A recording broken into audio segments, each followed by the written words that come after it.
Good afternoon from Somkhanda Private Game Reserve. In KwaZulu-Natal. We're here for 3 nights, hoping to collar an elephant.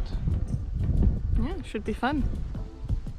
So these are the Kudu Lodge suites. There are 6 of them. We are currently occupying 3 of those rooms. Hopefully there's no one else. We're not sure yet. We haven't seen any movement, but we'll see soon, I suppose. There's a lovely little pool over there. Yeah, and now we'll take you through the rooms.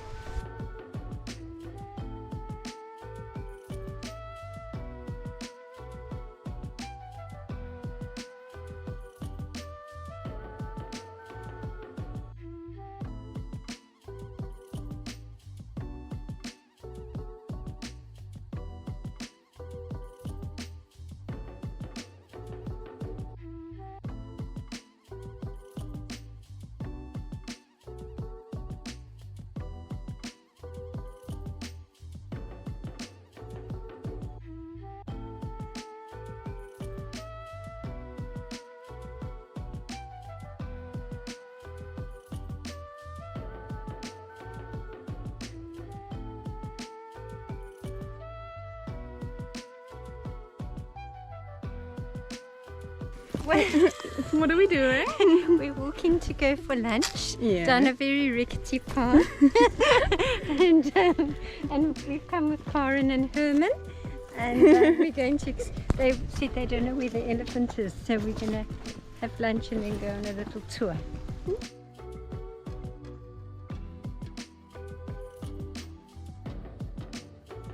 It's game drive time.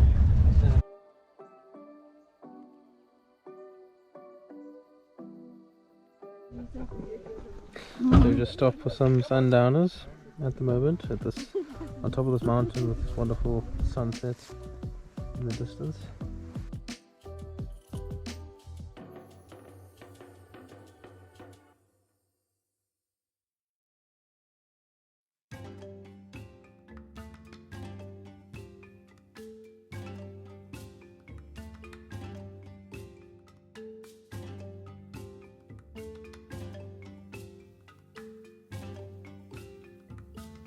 Here's a quick rundown about the Robinson 44. This is the Robertson 44. We're going to use it to dart the elephant. Oh, I thought you wanted me to do a whole spec overview. I was like, I was not listening. That's the joystick. These are some headphones. This is the pilot. See? And over here sits someone from the game reserve who knows the area well. They're gonna go look for the big elephant now. And then apparently it's quite far away, probably like an hour and a half drive away, but I don't know how. About a 10-minute flight. Yeah, on a 10-minute flight. So then as soon as they find it, they're gonna let us know, and then we're gonna jump in the bucky and then we'll be off.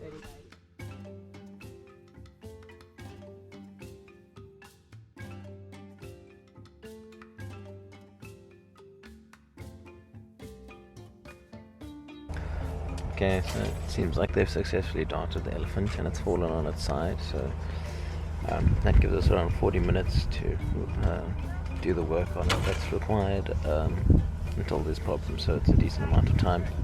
The other alternative is it falls on its front and then you only have 15 minutes. So. Yeah, because if it falls on its front, it's squishing its lungs and then it can't breathe properly.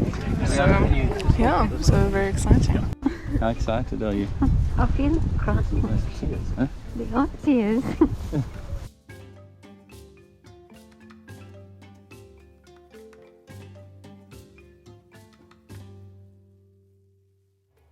So they put a little tree, a little stick in the trunk because the tranquilizer can make the muscles relax, and it gets 90% of its air supply through its trunk. So if that muscle relaxes, then it can't breathe.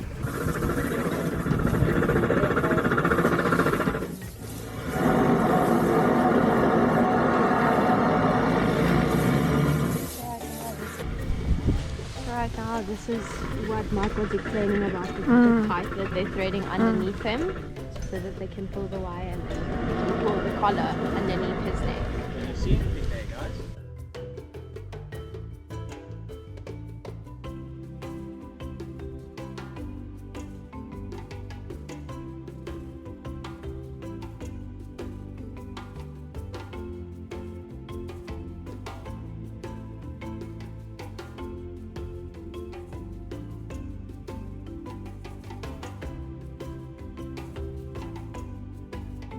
in here is the like GPS Yeah. and the LoRa, and then it's like going upwards so we can catch it.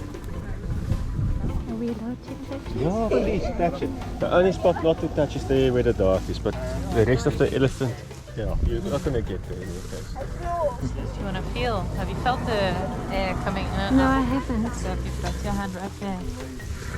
So when it comes out, you feel it so warm.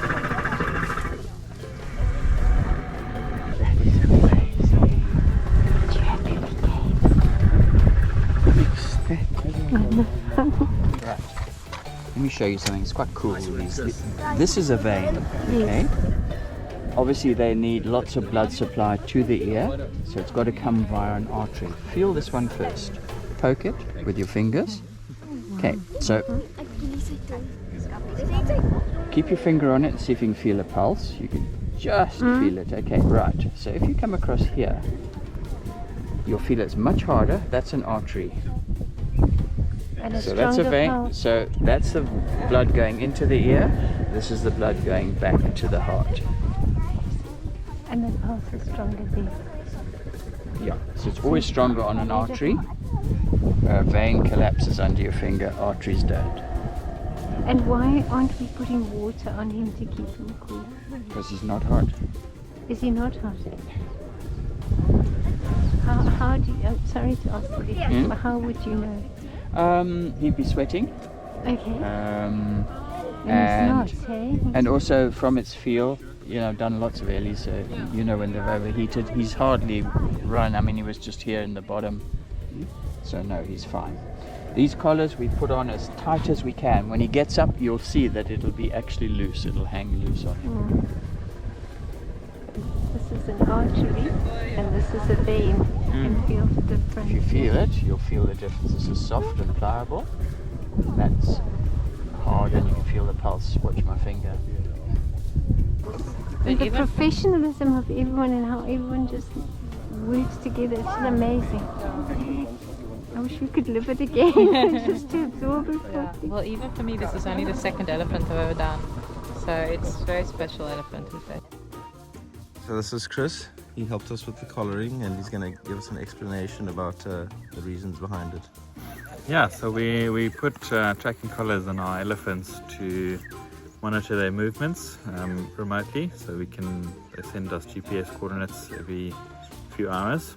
It's mostly to make sure that the elephants don't break out of the park, or if they do, that we can at least track them. But yeah, I think it's been pretty good. We saw our elephants have clocked in this morning. Since yesterday, moving down into a deep valley we can't really access via roads. So yeah, it's good to just keep track of them, make sure that they're healthy and doing well. Sunday morning, and it was time for some anti-poaching activity. Somkhanda borders a community, and there's a lot of poverty in the community, so they use the opportunity of being next to the reserve to snare as many animals as they can for food. I was skeptical we were going to find anything, but boy did we find snares. Oh, 23. 23. Is that a good haul? No. After a fantastically successful morning where we removed 23 snares, far beyond our expectations, we were starting to feel quite hungry. So we jumped onto the Jeep and started driving off to, we weren't quite sure where. But as we got round the corner, there was a tremendous surprise in store for us.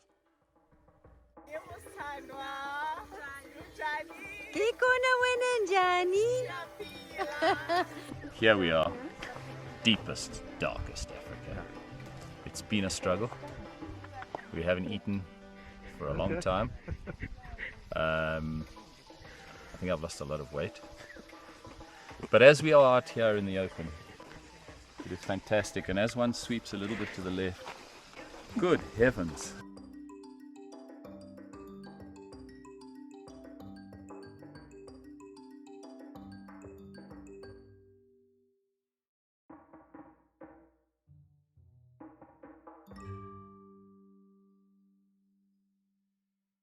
After a lovely breakfast, we set out for our final mission of the trip, finding our elephant.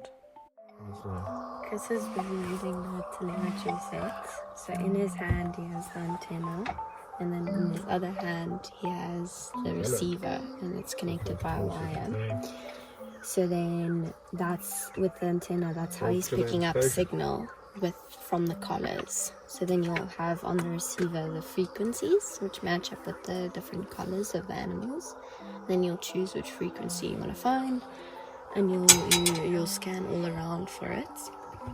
And then on different gains, higher gain has like a wider angle, and then once you pick up a beep means you've got a signal, and you lower your gain, which means you lower your angle, and that's how you start narrowing down where the signal is coming from. But obviously, so you'll use a higher gain the further away from the animal you are, and then the closer you get, you'll be able to turn that gain down and still be able to get a signal and get that's when you hear the beep from the receiver.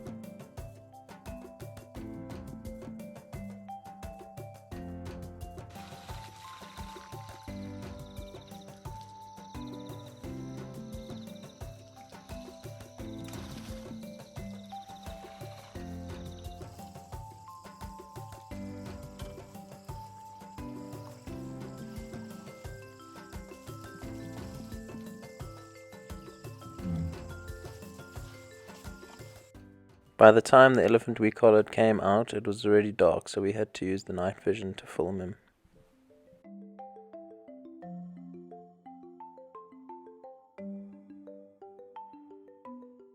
Thank you so much for watching. Please like and subscribe, and we'll catch you on the next adventure.